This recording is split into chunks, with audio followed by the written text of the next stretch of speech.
ये कहानी है ऐसे चार एजेंट की जो कभी मर ही नहीं सकते। कहानी की शुरुआत होती है, उनमें से दो एजेंट को दिखाया जाता है जिसमें एक का नाम एंडी और एक का बुकर होता है। एंडी इस टीम की लीडर होती है। अब एक रिटायर्ड सीआईए का एजेंट जिसका नाम पॉपली होता है वो उनसे मिलने के लिए आता है। वो इनको एक रेस्क्यू मिशन के बारे में बताता है जिसमें कुछ आतंकवादियों ने एक स्कूल पर हमला कर उनके टीचरों को मारकर और बच्चों को बंदी बना लिया है। एंडी ने काफी टाइम से कोई मिशन नहीं किया था, इसलिए वो सोचने लगती है।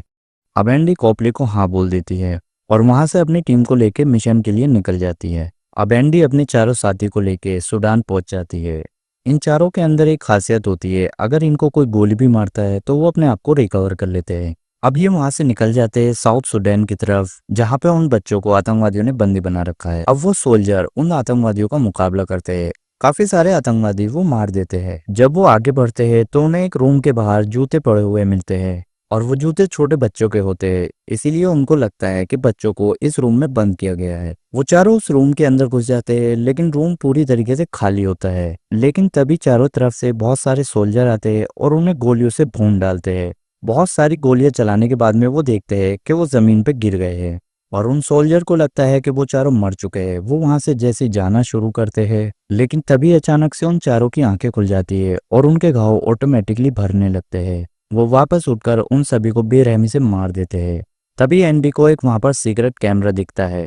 दरअसल ये सारी प्लानिंग सीआईए एजेंट कॉपली की थी, जो उन चारों को मरवाना चाहता था। कॉपली ने उस रूम के अंदर कैमरे लगाए हुए थे जिनकी मदद से वो सब कुछ देख रहा था। दरअसल कॉपली को सबूत चाहिए होता है कि दुनिया में ऐसे अभी भी लोग जिंदा है जिन्हें मारा नहीं जा सकता, और उसका सबूत कॉपली के पास था। अब एंडी इस बात से बहुत ज्यादा परेशान हो जाती है क्योंकि उन्होंने दुनिया से अपनी सच्चाई को छुपा कर रखा था। इसीलिए एंडी एक प्लान बनाती है कि वो सीआईए एजेंट कॉपली को मार डालेंगे, इससे पहले वो एंडी और उन चारों के बारे में दुनिया को बता पाए। अब सीन शिफ्ट होता है और हमें अफगानिस्तान में यूएस आर्मी को दिखाया जाता है। ये आदमी एक आतंकवादियों को ढूंढ रहे होते हैं। आर्मी में एक नाइल नाम की लड़की होती है। उसको एक घर पे शक होता है और वो अपनी टीम मेंबर को लेकर वहां पे चली जाती है। नाइल उस घर में जाने के बाद में उस आतंकवादी को ढूंढ लेती है और उसको गोली मार देती है। लेकिन जैसे ही वो आतंकवादी जमीन पे गिरता है, वो फौरन उठ के नाइल के गले पे एक चाकू मार देता है, जिससे नाइल का गला कट जाता है और बहुत ज्यादा खून बहने लगता है। अब नाइल वहीं पे बेहोश हो जाती है। दूसरी तरफ एंडी को एक सपना आता है जिसमें वो नाइल को देखती है कि उसके गले पे चाकू लग चुका है और वो अभी भी जिंदा है। दरअसल ये एक दूसरे को सपने में ही जाकर देख सकते हैं जब इनका कोई और साथी होता है। अगर इनके जैसा कोई और इंसान है तो इनको सपना आ जाएगा। दरअसल नाइल इनमें से ही एक होती है, लेकिन एंडी बहुत ज्यादा परेशान होती है क्योंकि ऐसा 200 साल पहले हुआ था। क्योंकि 200 साल पहले बुखारी एक आखिरी बंदा था जो उन्हें मिला था, लेकिन अचानक से ये लड़की कहां से आ गई। इसीलिए एंडी डिसाइड करती है कि वो उसको ढूंढकर अपने साथ ले आएगी। दूसरी तरफ नाइल के साथी उससे बहुत ज्यादा घबरा रहे थे क्योंकि उन्हीं के सामने नाइल को उसने चाकू मारा था और गले पे इतना गहरा चाकू लगने के बाद भी नाइल अभी भी जिंदा थी। इस बात से बहुत ज्यादा शॉक थे। इसीलिए अब नाइल को टेस्टिंग के लिए उसे जर्मनी भेजा जाएगा। दूसरी तरफ हमें कॉबली को दिखाया जाता है, जो एक फार्मा कंपनी के मालिक स्टीव से मिलता है। कॉबली स्टीव को उन चारों की वीडियो दिखा देता है। वीडियो देखने के बाद स्टीव बहुत ज्यादा शॉक हो जाता है क्योंकि वो देखता है कि एंडी और उन चारों को बहुत ज्यादा गोली लग चुकी थी, लेकिन वो फिर भी नहीं मरे। कॉबली स्टीव को बोलता है कि वो उन चारों को पकड़कर उसके हवाले कर देगा, जिससे उसको एक ऐसा फार्मूला बनाना होगा जो इंसान कभी भी न मरे। दूसरी तरफ नाइलो को टेस्टिंग के लिए जर्मनी भेजा रहता है, लेकिन तभी वहां पर एंडी आकर उन आर्मी वालों को मारने लगती है। तभी वो नाइल को वहां से बचाकर ले जाती है, लेकिन जब नाइल की आंख खुलती है वो अपने आप को एक गाड़ी में पाती है। उसको कुछ समझ नहीं आता। वो चलती हुई कार में से कूद जाती है, लेकिन तभी नाइल को गिरते हुए एंडी देख लेती है। एंडी अपनी गाड़ी रोकती है और वो नाइल को समझाने की कोशिश करती है। नाइल को कुछ समझ नहीं आता और एंडी उसके सर में गोली मार देती है। नाइल जमीन पे गिर जाती है और कुछ ही समय के बाद वो रिकवर हो जाती है। इससे एंडी नाइल को ये समझाना चाहती थी कि तुम हम में से एक हो और तुम कभी मर नहीं सकती, लेकिन नाइल को कुछ भी समझ नहीं आ रहा था और वो जल्दीबाजी में एंडी के सीने पे एक चाकू मार देती है। एंडी उस चाकू को निकालती है और जल्दी से रिकवर हो जाती है। एंडी किसी तरीके से समझाकर उसको एक एयर बेस पे ले जाती है, जहाँ पे वो अपने साथी के पास जाने लगते हैं। प्लेन के अंदर एंडी काफी ज्यादा ड्रिंक कर लेती है, जिसकी वजह से उसकी आंख लग जाती है। नाइल इस बात का फायदा उठाकर पायलट के पास पहुंचती है और उसकी गनपट्टी पे गन रखकर बोलती है कि इस प्लेन को यहीं पे लैंड करो। लेकिन एंडी एक सीनियर थी, वो बड़ी चालाकी से अपने हाथ खोल लेती है और वो नाइल को मारकर वहीं पे बेहोश कर देती है। अब एंडी पेरिस पहुंच जाती है, जहाँ पे उसके साथी रह रहे थे। अब एंडी नाइल को अपने साथियों से मिलाती है। नाइल एंडी से उसकी उम्र पूछती है, जिस पर एंडी उसको जवाब देती है कि शायद 2000 साल। अब नाइल को ये यकीन हो जाता है कि वो मोर्टल है और वो कभी मर ही नहीं सकते। लेकिन एंडी जवाब देती है कि ऐसा बिल्कुल नहीं है, उनका भी एक समय होता है जो वो मर सकते हैं। कई साल पहले उनका एक साथी होता है और वो उस लड़ाई में मारा जाता है। तब एंडी को पता चलता है कि वो भी मर सकते हैं। रात को तभी सभी लोग सो जाते हैं और नाइल को एक सपना आता है। तभी उसकी घबराकर आंख खुल जाती है। वो सपने में देखती है कि एक लड़की लोहे के ताबूत में पड़ी हुई एक समुद्र के गहराई में होती है और वो लड़की अभी भी जिंदा है, यानी कि वो भी एक मॉर्टल है। ये बात सुनकर वो चारों लोग शॉक हो जाते हैं और वो बताते हैं कि उस लड़की का नाम क्वीन है। वो 500 सालों से उस ताबूत के अंदर एक समुद्र में फंसी हुई है। क्वीन ही एक ऐसी पहली सोल्जर है जो सबसे पहले धरती पे आई थी और वही पहली मॉर्टल है। फिर उसके बाद में उसको एंडी मिली, जिसमें एंडी और क्वीन ने मिलकर बहुत सारी जंगें लड़ी। कई सौ साल पहले एंडी और क्वीन इंग्लैंड गई थी, जहाँ पे वो मासूमों को बचा रही थी, लेकिन उनके ऊपर जादू टोने का इल्जाम लगा था। लेकिन ये बात उनको उल्टी पड़ गई और गांव वालों ने उनको बंदी बनाकर फांसी पे लटका दिया और उन्हें समझा कि वो चुड़ैल है, क्योंकि वो कभी भी मर नहीं सकती थी। गांव वालों ने उनको फांसी पे लटकाया, लेकिन वो तब भी नहीं मरी। गांव वालों ने दिमाग लगाया और क्वीन को लोहे के एक ताबूत में बंद करके समुद्र के नीचे फेंक दिया। यही काम वो एंडी के साथ भी करने वाले थे, लेकिन एंडी किसी तरीके से वहां से बच के भाग निकली। फिर एंडी को बाकी साथी मिले और उन्होंने मिलकर क्वीन को ढूंढने की बहुत कोशिश करी, लेकिन क्वीन नहीं मिल पाई। रात को एंडी और नाइल घूमने के लिए निकलती है।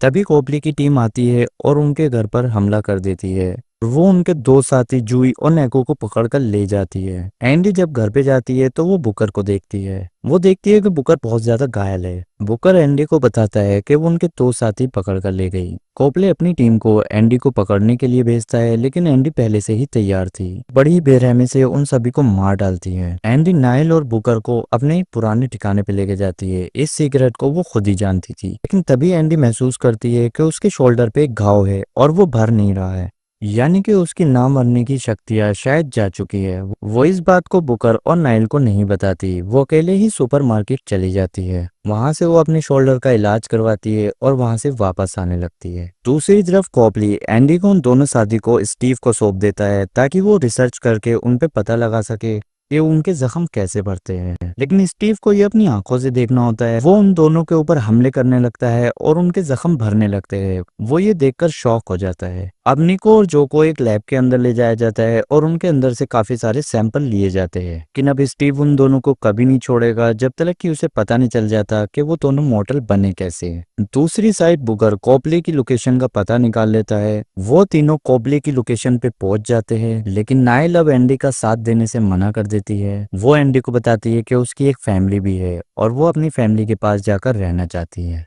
जिसके बाद एंडी नाइल को कार की चाबी देकर और एक गन देकर वहां से भेज देती है। जब नाइल वहां से चली जाती है, वो रास्ते में रुककर अपनी गन को चेक करती है। वो देखती है कि उस गन में गोली नहीं होती। दूसरी तरफ बुकर और एंडी कोपली के घर में घुस जाते हैं। एंडी कोपली को गन पॉइंट पे ले लेती है और उससे पूछती है कि उसके दोनों साथी कहाँ पर है। लेकिन तभी बुकर एंडी को धोखा दे देता है और उसके पेट पे गोली मार देता है। बुकर स्टीव का साथ देना चाहता है, क्योंकि स्टीव ने अगर उनके डीएनए को लेकर ये पता लगा लिया कि वो अभी तक जिंदा कैसे है, तो वो ये भी पता लगा सकता है कि ये मर कैसे सकते हैं। और बुकर अब परेशान हो चुका था इतने सालों से जिंदा रहकर, इसलिए बुकर स्टीव का साथ देना चाहता है। लेकिन बुकर नोटिस करता है कि एंडी का जख्म अब भरा ही नहीं है, क्योंकि उसको पता ही नहीं होता कि एंडी के जख्म भरने की शक्ति जा चुकी है।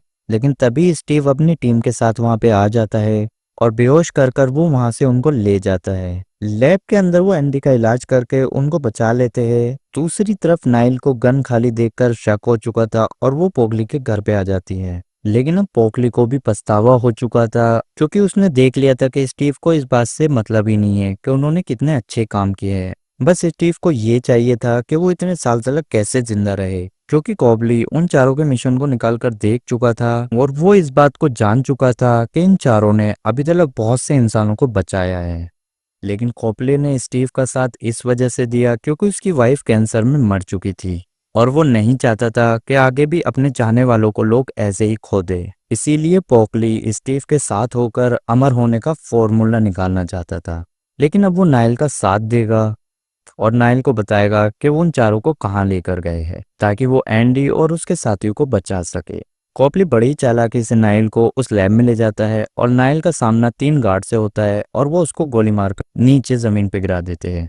उन्हें लगता है कि नाइल मर चुकी है, लेकिन तभी नाइल उठकर उन सभी को गोलियों से भून डालती है। बाकी सोल्जर भी ये सब कैमरे में देख लेते हैं और वो नाइल के ऊपर हमला करने लगते हैं। लेकिन नाइल उन सभी को मार डालती है और अपने साथियों के पास पहुंच जाती है। वो उन सभी को आजाद कर देती है और वो सब मिलकर वहां के सोल्जर से लड़ने लगते हैं। एंडी लड़ तो अभी भी अच्छा रही थी, लेकिन उसको काफी ज्यादा दर्द हो रहा था क्योंकि उसके जख्म भरने की शक्तियां जा चुकी थी। एंडी अपने हजारों सालों के एक्सपीरियंस से उन गार्ड को सभी को मार डालती है। तभी उन 5 लोगों को पता चलता है कि स्टीव अपने गार्ड के साथ में दूसरी बिल्डिंग में छुपा हुआ है। वो लोग उस बिल्डिंग के अंदर पहुंच जाते हैं और वहां के सारे गार्ड्स को मार देते हैं। स्टीव वहां से बच जाता है और वो तभी वहां पर एंडी के पास पहुंच जाता है। उसको पता चल चुका था कि एंडी के अब जख्म भरना बंद हो चुके हैं, इसीलिए वो उसको गन पॉइंट पे ले लेता है। लेकिन एंडी बड़ी चालाकी से बचती है और नाइल भागकर वहां से स्टीव को बिल्डिंग से लेकर कूद जाती है और वो एक कार पर आके गिरती है। तभी एंडी ऊपर से देखती है कि नाइल के जख्म भरने लगते हैं और वो ठीक हो जाती है और स्टीव मर चुका था। वो 5 लोग स्टीव को मारकर वहां से निकल जाते हैं और अपने एक सीक्रेट जगह पे पहुंच जाते हैं। वहां पर एंडी और उसकी टीम ये मिलकर डिसाइड करती है कि बुकर ने उनको धोखा दिया है, इसीलिए उसकी ये सजा है कि अगले 100 सालों तक उसको अकेले रहना पड़ेगा। 100 साल जब पूरे हो जाएंगे तो वो अपनी सीक्रेट जगह पर दोबारा मिलेगी। अब एंडी अपनी टीम को लेकर कॉपली के पास जाती है और उससे बोलती है कि तुम रिसर्च करने में बहुत ज्यादा अच्छे हो, तो तुम्हें अब हमें ऐसे मिशन बताने होंगे जो लोगों की हम जान बचा सके। दूसरी तरफ बुकर को दिखाया जाता है, वो अकेले रहकर बहुत ही ज्यादा परेशान हो चुका था। लेकिन जैसे ही वो अपने घर पे जाता है, वहां पे उसको एक लड़की दिखाई देती है जो कि क्वीन होती है, जो कि किसी तरीके से ताबूत से समुद्र के बाहर आ चुकी थी। इसी के साथ ही मूवी यहीं पर खत्म हो जाती है। मिलते हैं अगली कहानी में। आपको ये कहानी कैसी लगी हमें कमेंट में जरूर बताइएगा।